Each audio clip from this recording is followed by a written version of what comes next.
She's Australian. We got an Aussie in? Yes. Whereabouts in Australia are you from? Brisbane. Oh, man.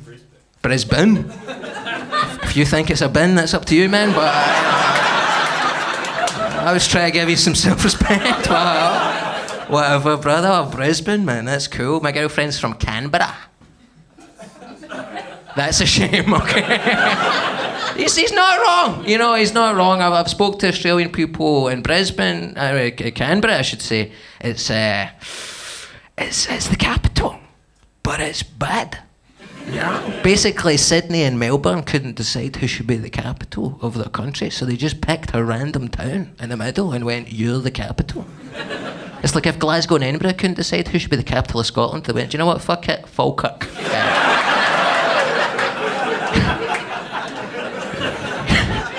You're the capital, Falkirk. You've got a big wheel. Why not have Parliament?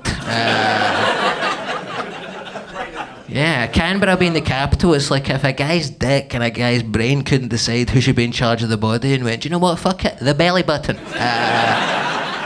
Just a wee oozy hole in the middle. You know, she's Australian. Yeah, I have a tall, blonde Australian girlfriend, you know, and that surprises people. Surprised me. I never thought I would fall in love with a racist, but head over heels. She's Australian, man, you know. She is taller than me, and I think that she's taller than me because she's Australian, you know. Because I've been to Australia, and generally Australian people are taller than Scottish people, and I think it's because they grow up with uninterrupted access to the sun. You know? So they just grow up, you know, like sunflowers. Whereas in this country, we just kind of grow in whatever direction we can. You know? Like weeds through cracks in the earth, just like, please. That's why all our old people were shaped like that, you know, because they just kept going. Like, I love my granddad, but he stands as if he's been walking into the wind for decades. It's just like...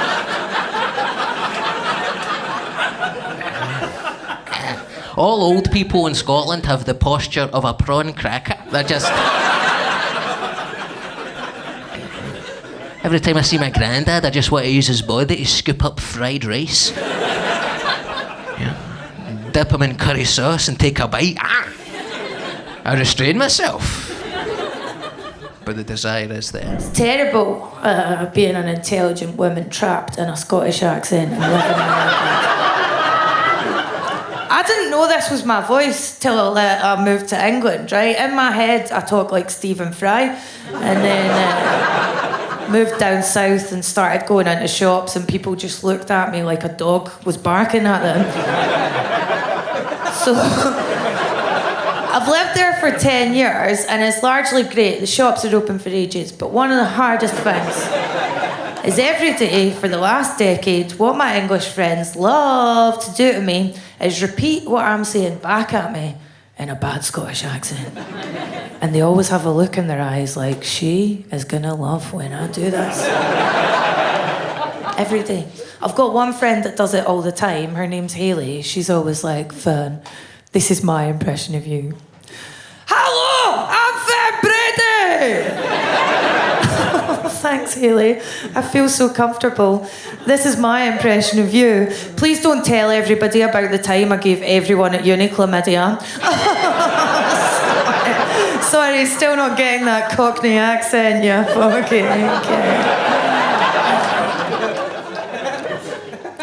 I never really thought much about being Scottish. Then I moved to England and I became Scottish Fern, and then you realise that you're meant to live up to this cartoon version of Scottishness where you're aggressive, drunk, allergic to salad, right? Yous all know the drill.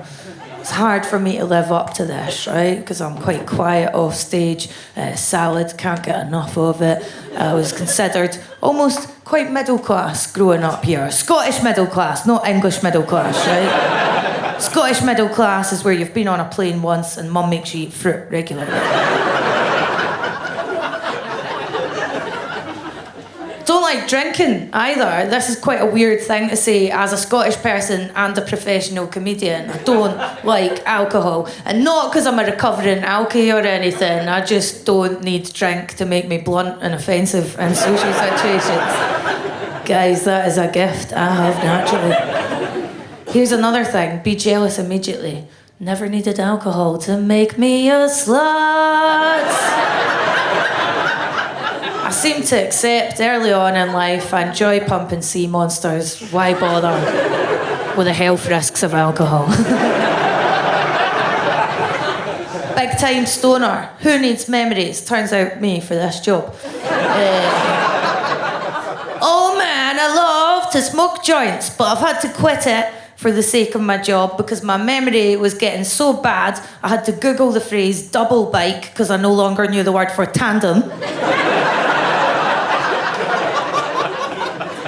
I've been smoking heavily for like a year and I was like, all that stuff about memories is just government conspiracy theories. And then I went to say the name of I've been going out with the same person for 8 years, so I know his name, right? His name's Connor. I went to say his name and I thought, is this Connor even called Connor? Who knows? Just act confident. See, when I was growing up, whenever I saw Scottish comedy on telly, it seemed to rely on slagging off Scotland, and it was a kind of shtick that was like, oh, aren't we all just fat, illiterate bastards eating chips out of bin? That's what it was, right? I don't like slagging off Scotland. I'm not comfortable with it, apart from one crucial thing, and that is the world of Scottish amateur pornography. Which I made the terrible mistake of watching. This is a real category of porn. I'm not making it up for the show. Don't watch it. But a lot of you are drinking, you easy. He's cheersing, he's seen it. Scottish porn's the most depressing porn I've ever seen. Comes a close second to Russian porn, and at least in that they're skinny, but it's in that bleak, we did this for a piece of bread kind of way.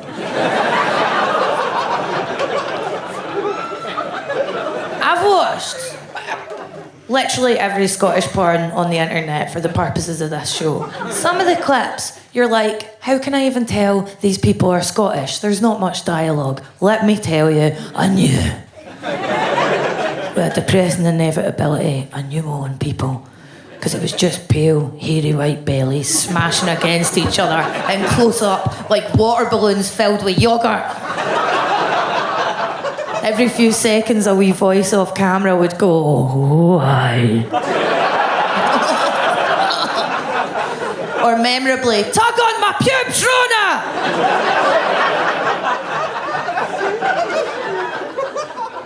I clicked on this Pornhub clip. It said, Scottish girl fucked in London. When I put it on, literally just footage of me paying £1,000 a month to live in a basement. And I watch like amateur stuff rather than slickly shot professional stuff because it's more ethical. That's what a hipster am. It's more ethical. What they lack in muscle tone or symmetrical facial features, they make up for with a large degree of enthusiasm. You know what I mean? I can see who watches it here. I've had to stop watching it and go back to the professional stuff. I'll tell you why. Firstly, can't control the soundtracks in people's homemade sex tapes. I had to turn off someone's amateur porno because they were playing the song Everybody's Changing by Keane in the background. Oh, which will come first, climax or me killing myself? Here's another thing. I don't judge any of you if you want to make a sex tape, but for the love of God, would you lock up the pets beforehand? You know the number of times I've just sadly closed my laptop during a porno? Because there's been a couple pumping away in the foreground, really happy, really oblivious to just the sight of their proud cat sauntering in the background. Meow! This is my time to shine! I put one on the other day. It had a couple were just dry humping American college amateurs, and in the background there was just a sad little Yorkshire terrier. Dogs are pure innocence and goodness, just looking at them like, please take me a walk. I watch lesbian porn, mostly because straight porn is largely made for straight men, so it'll have these blowjob scenes that go on for 10 to 15 to 20 minutes. Well, why don't I just watch someone file a tax return?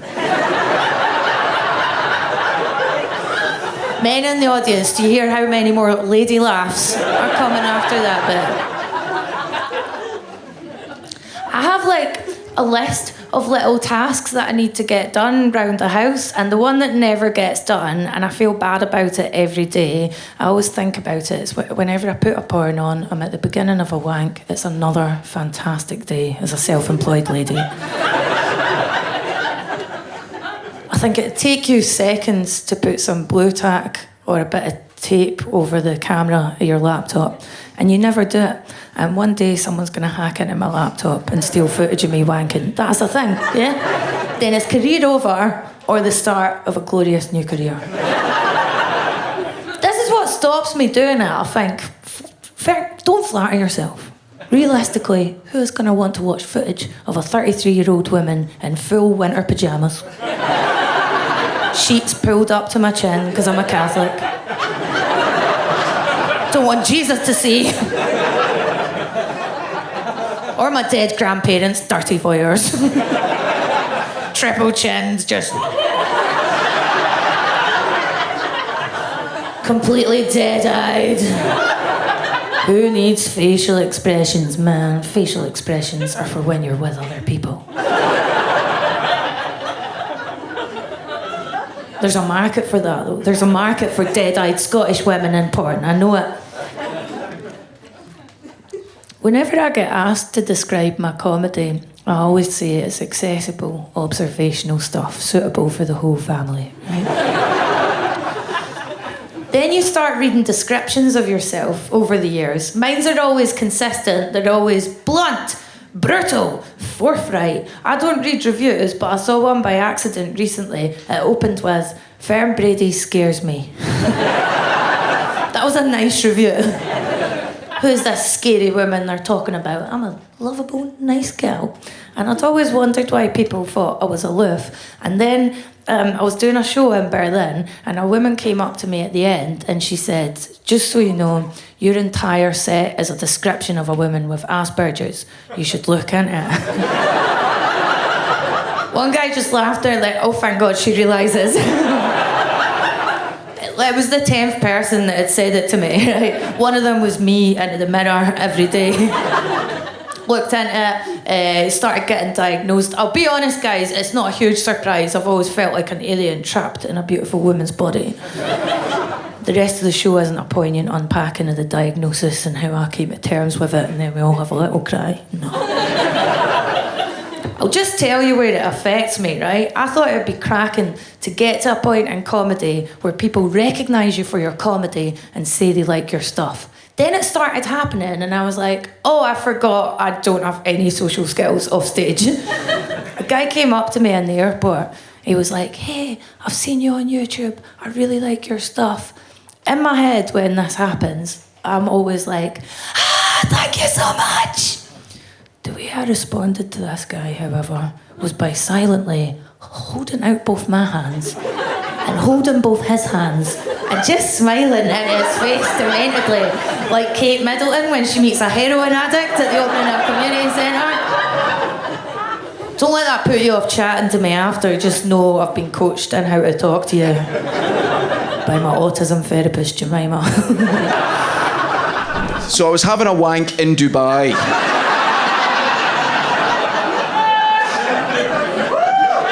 It's a good place to masturbate, and I was just outside having some lunch, lowered my cutlery and went, it's time. That's enough vitamin D, time for some vitamin me.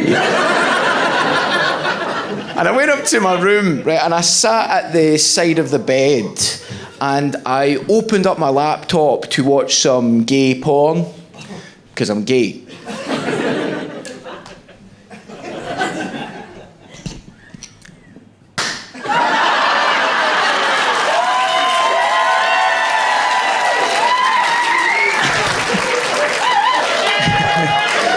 Oh, sorry, did that hit you, by the way? Oh, all right, oh, God. No, that's how you catch it.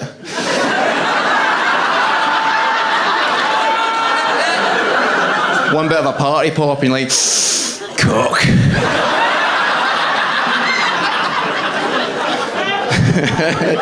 I was so worried that was not going to pop. I don't think there's anything sadder than when a party popper doesn't pop.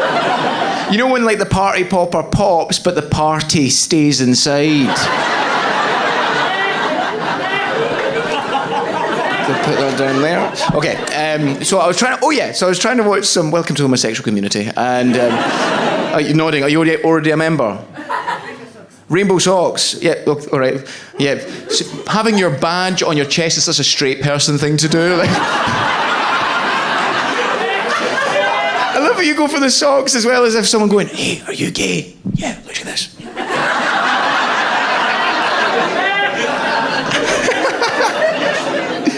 Good for you having the rainbow socks. Actually, who is gay?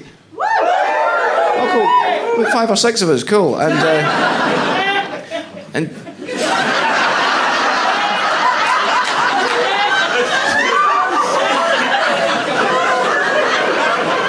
are you human? All right.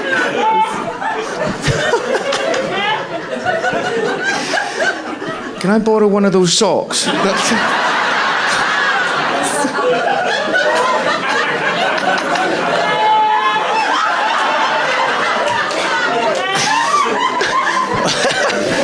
hope you've got tomorrow off. This might take a while. Right, so I opened up my laptop, tried to watch some of the gay porn because I'm gay, and I don't need to keep clarifying that. I don't think anybody will watch this and think, oh, he's straight, but he watches gay porn. Very progressive of you. Well done. But I was trying to watch some gay porn, but I couldn't because it was blocked. It's illegal to be gay in Dubai, right? Which is actually weird. There's gay bars in Dubai. Not gay bars, prisons. But since the gay porn was blocked, I had to watch some of the straight stuff.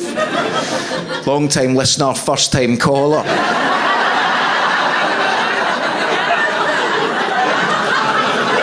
It's very weird watching straight porn as a gay Catholic. I was wanking and I was thinking, my dad would be so proud of me right now.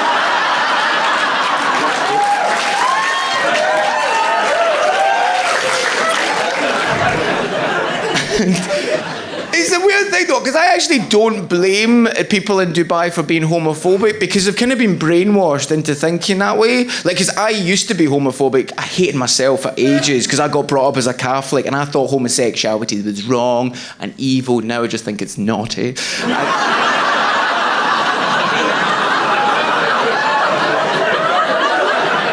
I think most gay people have that thing of getting over the initial shame of it. Like, my shame run deep, by the way, because I was so Catholic and so ashamed of who I was that I thought of going to a Pray the Gay Away camp. And I know, but you know what you think of Pray the Gay Away camps? It's weirdly a catchy name. The name sounds gay friendly. Like, oh, you're going to pray the gay away? Not today, but okay.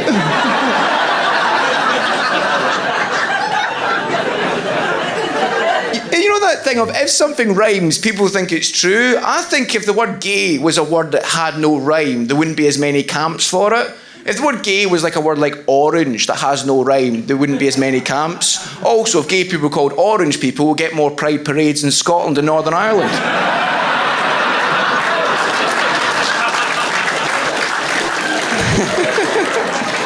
But Pray the Gay Away camps, they are so weird, man, right? And you can look this up when you go home, right? What they do is they measure you using a Kinsey scale, which is a scale of 1 to 6 of how gay you are. It's like, who measures anything 1 to 6?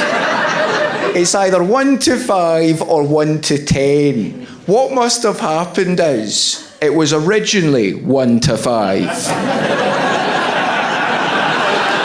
And somebody's turned up and they were just so gay. Oh my God, he's a 6. It truly is the number of the beast. Just some guy looking like an inflatable man outside of a car dealership. Like.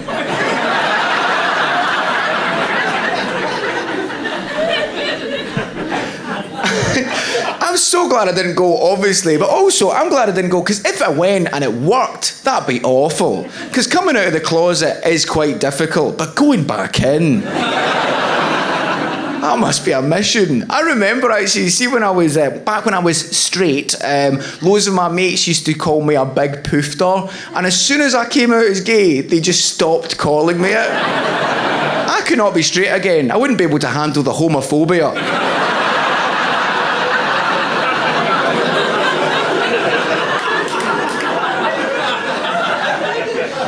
After the shame thing you get over, then you have the...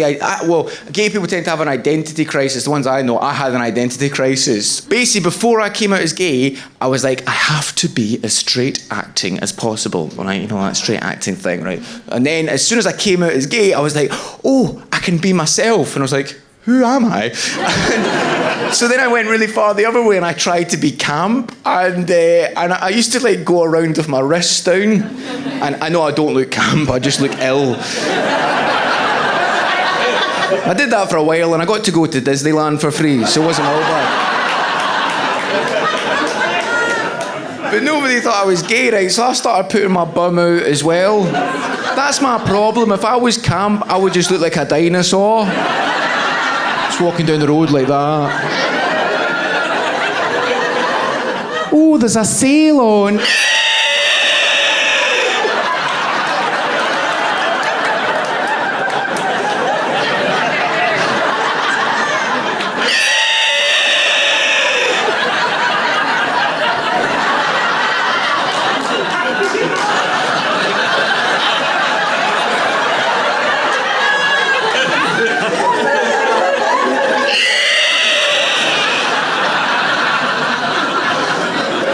Sorry, buddy. Sorry.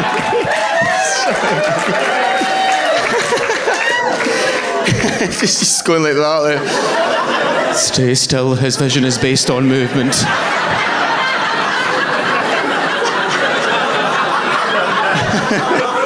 Are you okay? Okay, cool. Sorry. How was my flirting? Was that all right?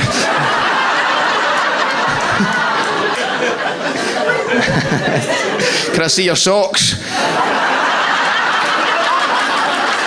I went to my dad. He was a bit of a mosher, a bit of a goth hairdresser guy, you know. He took me a gig in the Green when I was a wee boy, and we went to see like Marilyn Manson, you know, and like, who else was on? Iggy Pop was there. It was really cool, man, you know. That's one of the ways I kind of bonded with my dad, man. And he has tattoos, you know. Everybody in my family has tattoos, though. I didn't know that was like a working class thing, you know. And then I met a bunch of posh people doing stand-up, and I was like, why do you have no drawings on your body, you know? It's weird, man, you know? Like, my dad has tattoos. He has like 2 dragons on this arm fighting over an orb. Yeah, it's silly, you can laugh. And he has like Japanese writing on his arm that he doesn't understand, you know, that's like loads of cool stuff. And my granddad has tattoos, even. My granddad has tattoos. He has, because he was in the Navy, he got this tattoo on his hand of a swallow. And it's a really special tattoo. You're only allowed to have this tattoo if you're in the Navy and you've sailed a certain distance around the world, or you work in Brewdog. So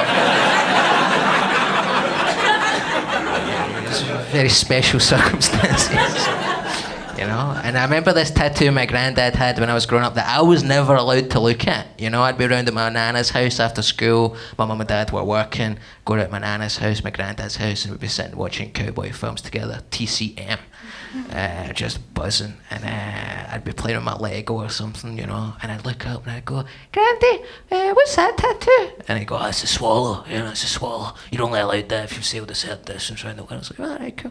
And I was like, what's that other tattoo you've got? And he'd go, don't you fucking look at that. You know? I was never allowed to look at the other tattoo, you know. But then a couple of years ago, you know, 20 years on for me messing about with the Lego, my granddad was in the hospital, right? and he was getting a hip replacement, and he was having surgery done, so he was under anaesthetic, and he was kind of in and out of consciousness, and I turned up for visiting hours, and he was out of it. I was like, for fuck's sake. Wasted trip, you know. I don't like the bus, and I took it to get here. But then I realised, oh, now's my chance, you know. So I went up to his wrist, I took hold of his wrist very gently, and I flipped it round, and I finally saw what he had tattooed on his forearm. You know, he had a naked woman dancing with her boobs out, you know. That's how I knew she was naked, you know. She was on a pole, and she was like, you know. It's like, oh, that's why he never wanted me to see the tattoo, because it was like porn. He was a young shagger once himself, you know, and it was cool, man. I thought, that'll be me, man. One day, I'll be in a hospital bed, you know, and I'll be fading in and out of consciousness. Then my grandkids will come in and they'll rush towards the bed and they'll go, oh, Papa Christopher, oh, what's that tattoo you've got on your arm? And I'll be like, it's a dinosaur.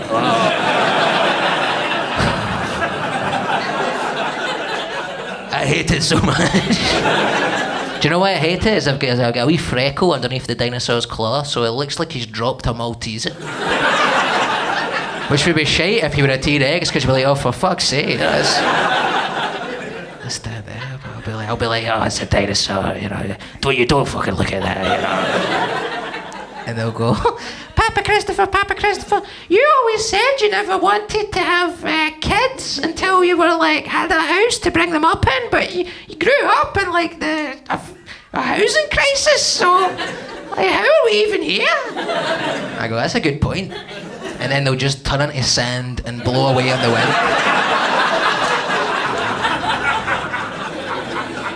I have an incredibly settled home life, right? And it's nice, but I wish it was more exciting sometimes. And the other day, I was talking to this comedian.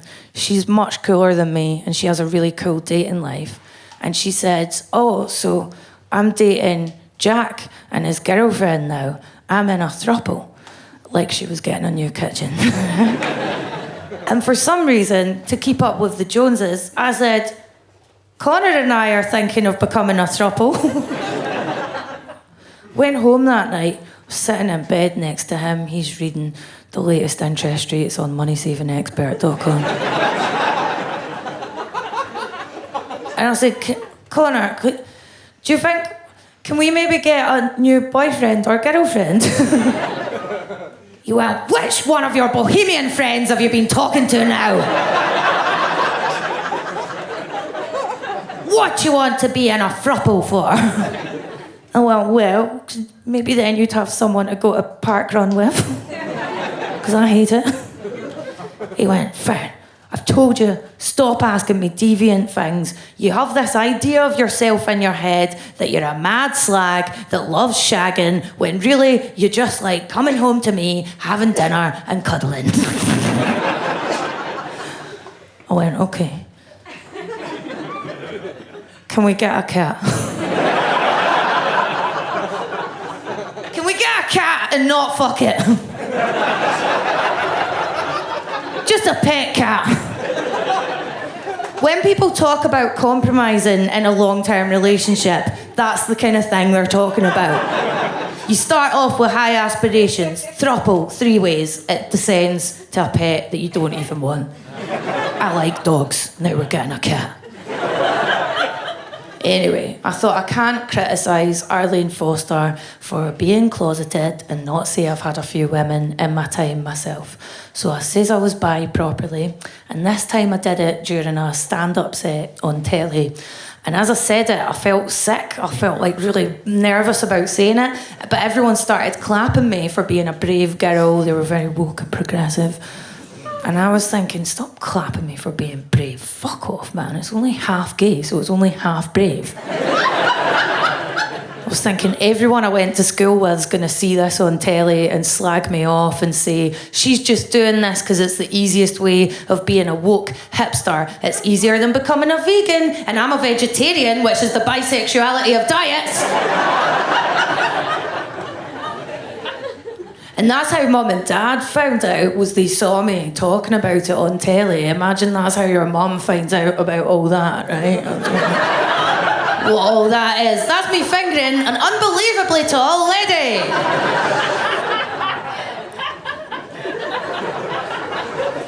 My mum phoned me up to ask me about it after the programme came out. And she asked me about it the way only a Scottish Catholic mother does, which is by not asking you for about 10 minutes of the phone call. There was just a series of disconnected facts. Hello, Fern. I made a carrot cake today. Then I went to Zumba. Then I picked sweet peas in the garden. And then there was this terrible pause, and I knew what was coming. And she went, Fern, are you bisexual?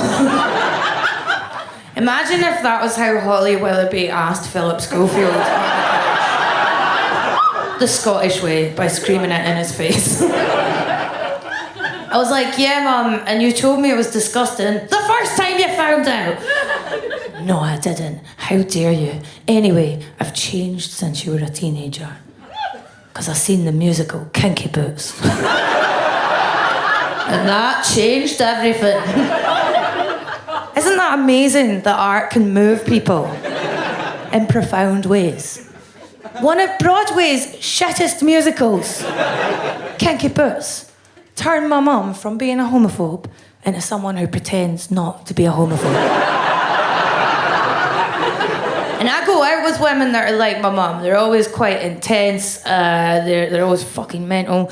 And I really judge men who say they're always going out with mental women. I think it's quite misogynistic. So can I just say at this point in the show, I met my first girlfriend in a mental hospital. So she was fucking mental. You know, diagnosed. We both were. It was a great match. Her name was Rita. She was a tiny little skinhead butch. We were both 16-year-olds in a mental hospital. You know how it goes in your teens. You read Sylvia Plath, you go in a mental hospital. Rita used to write me these love letters that would open with things like, who's the funniest girl in all of Willow Grove's children and adolescent psychiatric daycare unit? It's Fern Brady. Who makes the best potato prints about her feelings in occupational therapy on Thursdays with Nurse Linda? That's right, this guy. And then there was a terrible drawing of some palm trees on a beach done in crayon, and it said, when I look into this lassie's eyes across group therapy with that bitch Nurse Fiona, I can see the sun setting on a beach. And it's all because of... That's right! What a cracking lover I am. So Rita had given me this wonderful necklace along with a letter. The necklace was a very classy necklace from the Elizabeth Duke at Argos range. Oh good, some scum get that reference.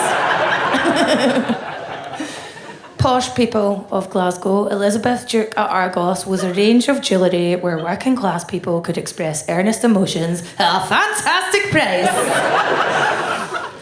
Rita gave me this necklace. It said something on it like, love lasts forever, which in Rita's voice I definitely heard as a threat. And my mum found the letter and the necklace when I was 16 and she went nuts at me. She was like, this is disgusting, this is vile. I was mortified, like, well, I guess this is how she finds out I've been fingering girls in a mental unit on my lunch break. I like how non-judgmental you guys are about that. You understand there's not much to do in women's psychiatric units.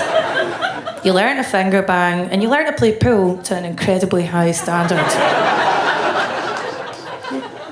Then Mum stopped shouting at me and she went, Fern, what upsets me the most is I just cannot believe you would pretend to like other girls in order to steal their jewellery.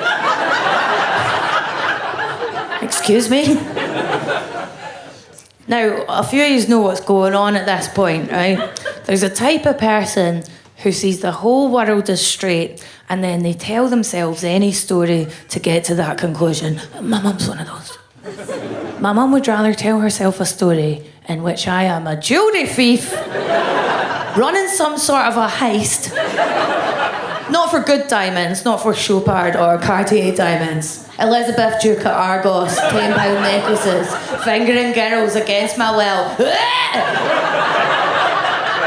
All as part of the grand jewellery thief heist in a mental hospital. But you see how it happens, because they had a thing when I was a kid called Section 28, where Margaret Thatcher said that you couldn't teach primary school kids that LGBT people exist. Not teach how to give blowies or how to lick fannies, just that they exist, right?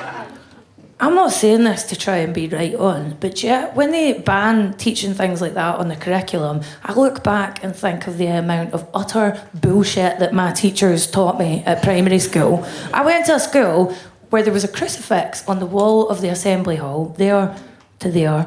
Teacher told us that was the actual cross Jesus died on. Why is Jesus 1 foot tall? Why is his final resting place Scotland? I used to like to do this in class when I was 5. I was bored, right? Just move my head from side to side, something to do. Right? And my teacher said, you know, Fern, that's all well and good, but the brain is attached to the top of the skull and it gradually comes loose, and the more you do that, the more likely it is that your brain will collapse in your skull, killing you instantly. Teachers are maniacs. I had the best year of my primary school career not being taught the curriculum. When I was 8 years old, I had a teacher, Mr. Curran. Mr. Curran was drunk the entire school year. If you're a child, this doesn't register. You just think, why is this adult more fun than all the other adults? Didn't teach us anything, just came in every day, sat us on the carpet and told us stories about walking his 3-legged dog in the woods. Now one day, he sat us all down and he said, kids, while I was walking my 3-legged dog in the woods today, I found something very special. And he had a shoebox in his lap. No, he just went, oh God. I don't know what kind of school you went to. But this isn't the point in the story where he's like, it's my big willy! Now suck it! Bitches. Get your mind out the gutter. Because something beautiful's about to happen. He said, I found a little badger. I swear to God, he opened the shoebox and a badger come out. So beautiful.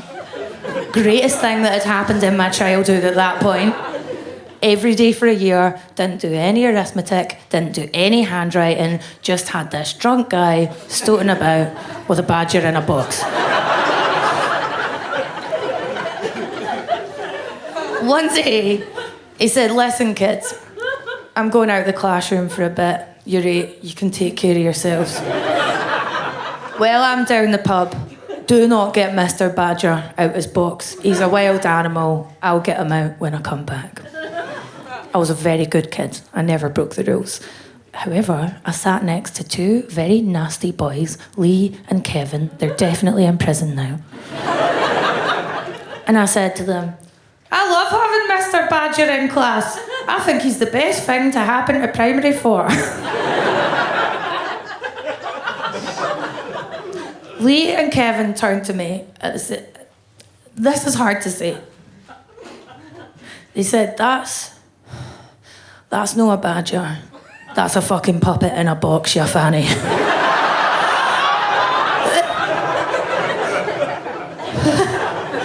Do you know in The Matrix, when Neo finds out reality isn't real?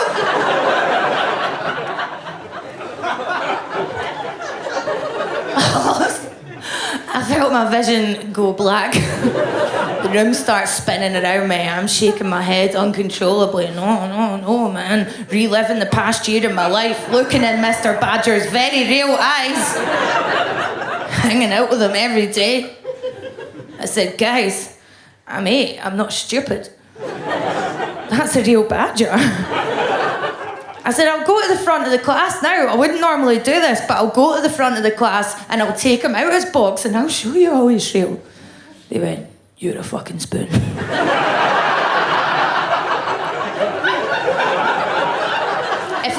go to America. There's no way of translating that.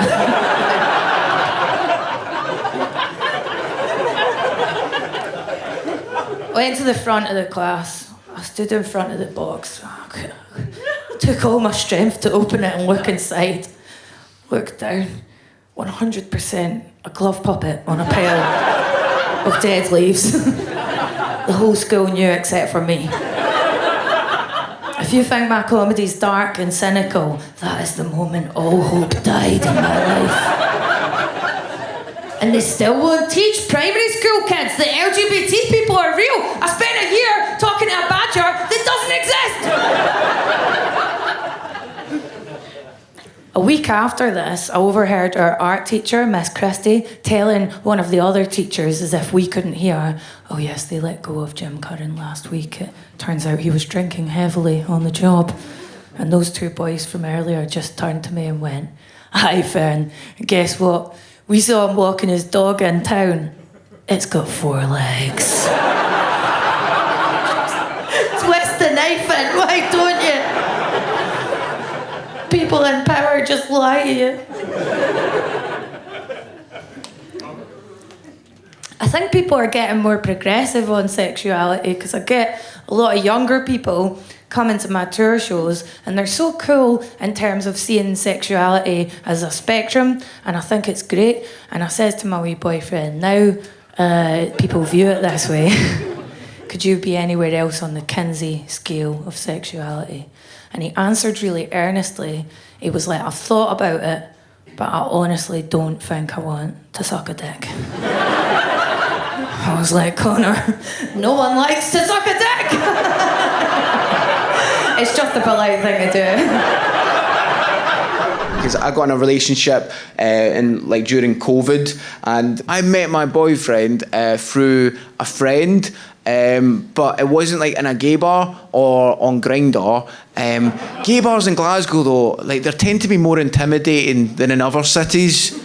Like, if you go to a gay bar in Glasgow and you drop your phone, you're just gonna have to kick it home.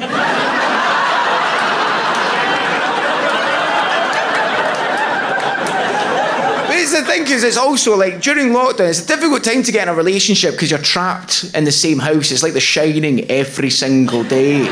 And we had arguments, because every couple argues, unless you're creepy. You know those couples that you meet, they never argue, and they glide up to you at parties being like, we never ever argue. Looking at them and you're thinking, one of you is going to be on the news someday.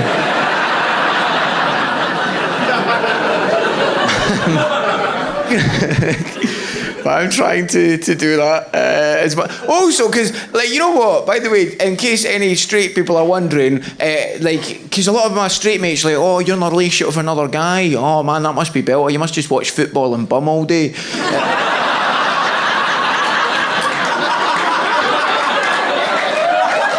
It's like, no, I wish.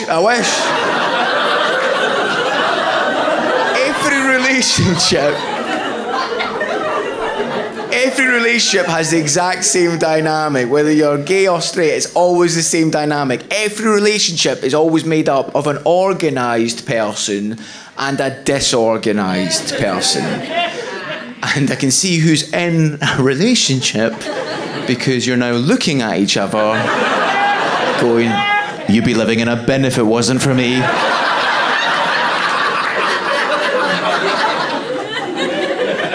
The reason why you get together is because organised people are attracted to disorganised. Because the first time they see them, they fall for a trick. Because they go, wow, they're so laid back. They must have everything organised.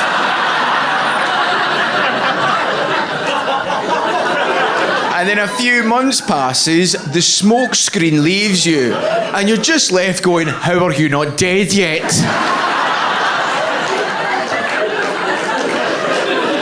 And by this point, it's too late, because you're thinking, I wonder if I should break up with them, because I thought they'd be organised, but in fact they're disorganised, and I'm having to organise my life and their life. I'm exhausted, I haven't slept ever since I met them. Oh my, maybe I should break up with them. I can't break up with them, I've made plans for us both. It's going to totally ruin that spreadsheet I made for us.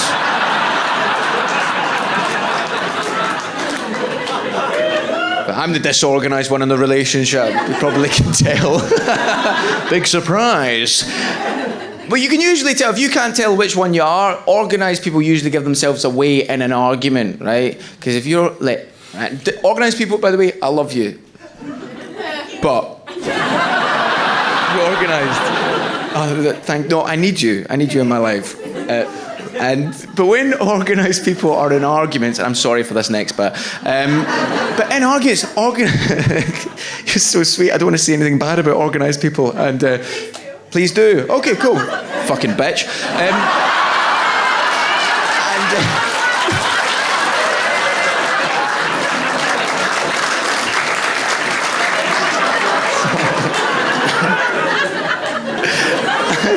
You're American as well, yeah? Oh, cool. I could hear from your accent. Yeah, I know. I love as well. I called you a bitch and you laughed and you're almost in a kind of American kind of thing of, oh my God, Scottish culture. Come on, get on with it and call me a cunt. Come on.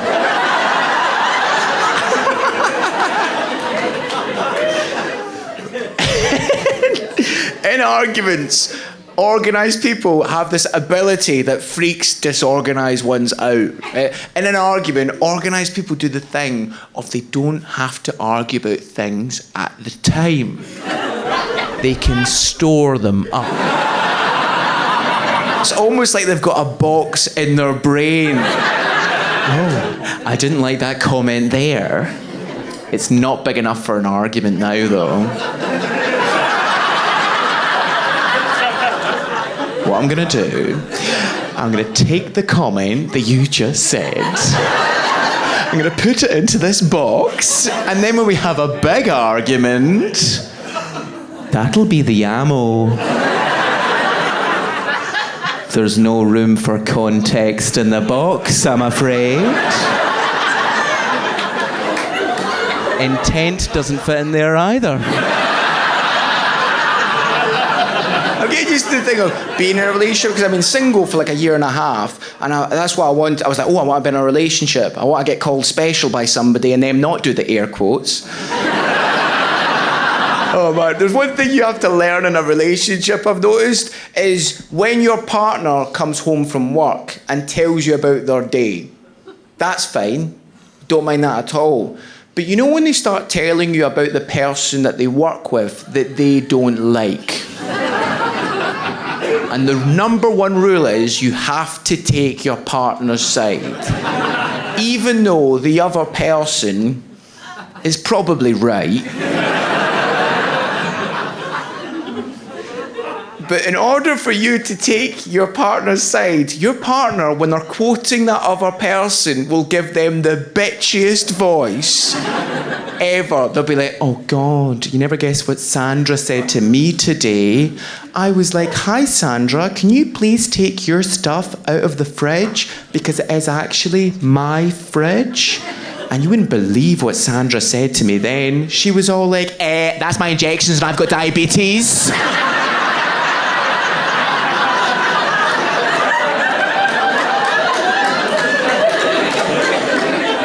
And I was like, oh, but Sandra, please, it's getting in the way of my sticky toffee pudding. It's inconvenient.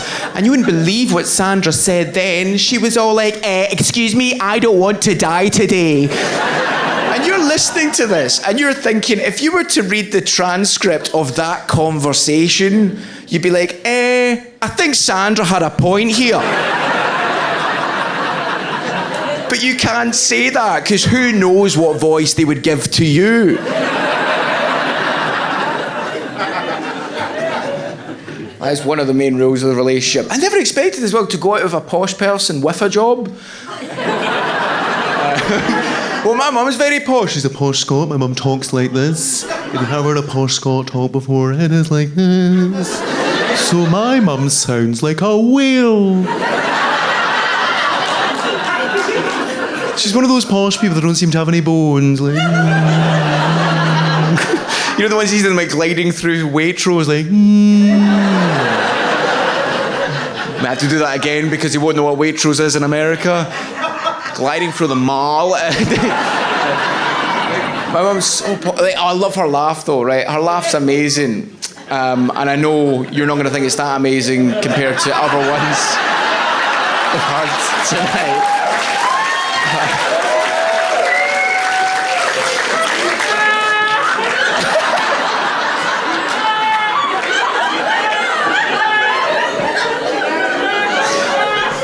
Amazing if it was actually just somebody with a YouTube video on repeat of just somebody falling down a well.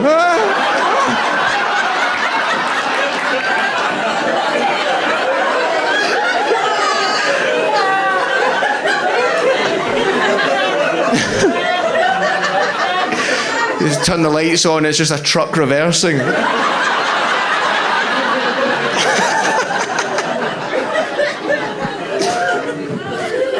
But my mum's laugh is so funny, right? Because she only ever gives you one ha, and then her voice is extraordinary. It's just hee. So easy to find her at a party. Hee. Say that's your mum or a carbon monoxide detector.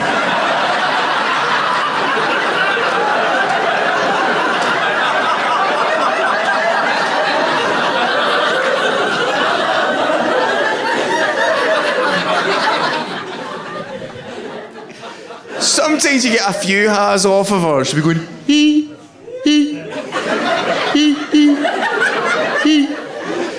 I can never find her at the supermarket.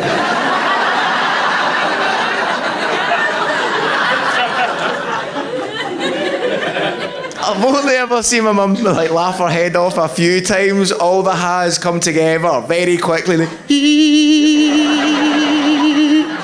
my dad was sat next to me and goes, Jesus, Mary, you sound like a metal detector.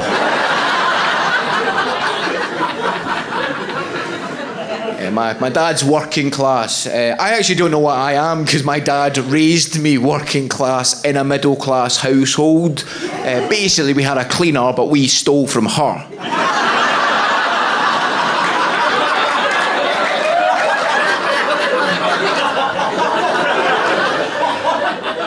But they are very funny. They've got good banter, my parents. Like, you know that mate, right? My parents are this, right? You know that mate that if they think you're wrong about anything, they'll bet you £10 on it. Be like, oh no, mate, you're completely wrong. Bet you a tenner. They bet on elections, which makes it more interesting when it's not going your way. At least, like, they always vote Conservative though. And obviously I'm not a fan, right? And I did try and change my mum's mind. I was like, Mum, why are you voting Conservative? And Mum was like, well, Larry, when you get older, you become more right-wing. That's why I think the Conservatives never win in Scotland. We do not live long enough.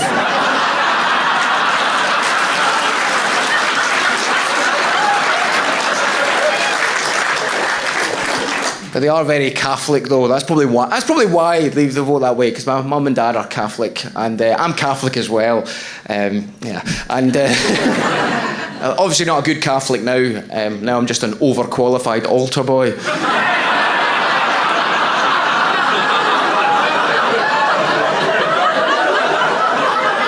So I hope I didn't offend any pedos in the audience with that joke there.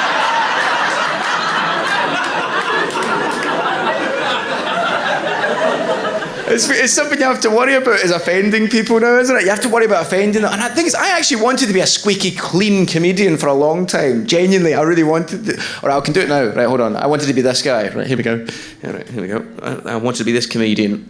I wanted to be a London observational comedian. I tell you what's busy, guys. The underground.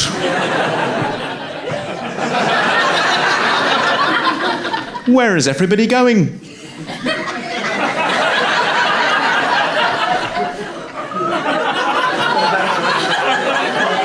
You could take a car, couldn't you? But a congestion charge, get lost.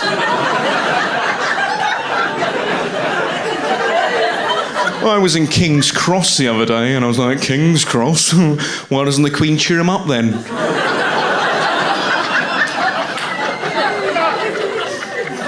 London observational comic. Hope you enjoyed him. He'll be back later. By the way, Scottish people, do you know that English people tend to think we're backwards? It's so weird, because when I moved down to England, loads of Londoners were like, oh my God, have you just moved down from Glasgow to London to escape homophobia? Are you a gay refugee in London? As the Scottish people are not homophobic, we've got a rule in this country. It's either you're a good cunt or a bad cunt.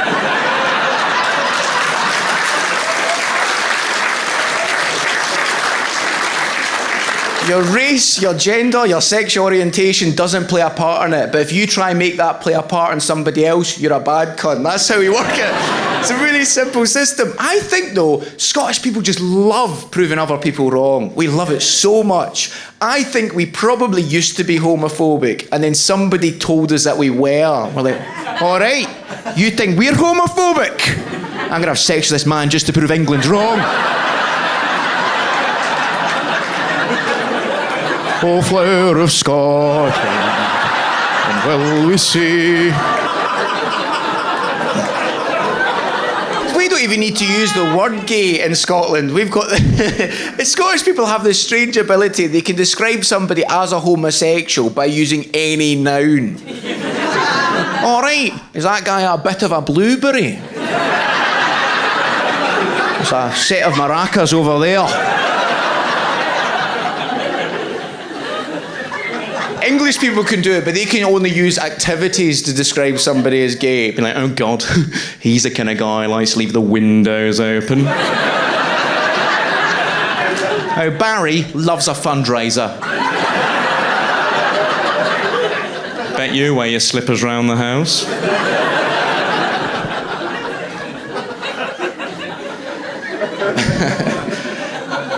I moved down to England a long time ago. I moved back and I had to live with my parents again. And oh man, the banter was too much. I had to move out again. See, living with my mum, that's the thing, right? My mum would take the piss out of me, which I'm fine with because I'd make fun of her voice. Because me and my mum don't always see eye to eye because hers at the side of her head. Whale joke.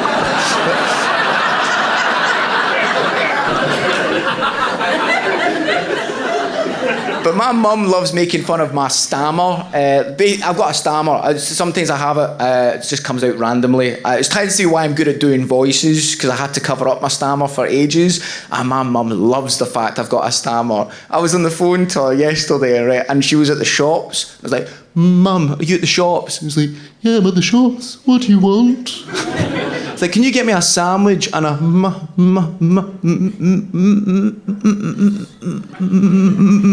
muffin? Okay, I'll get you a sandwich and 23 muffins.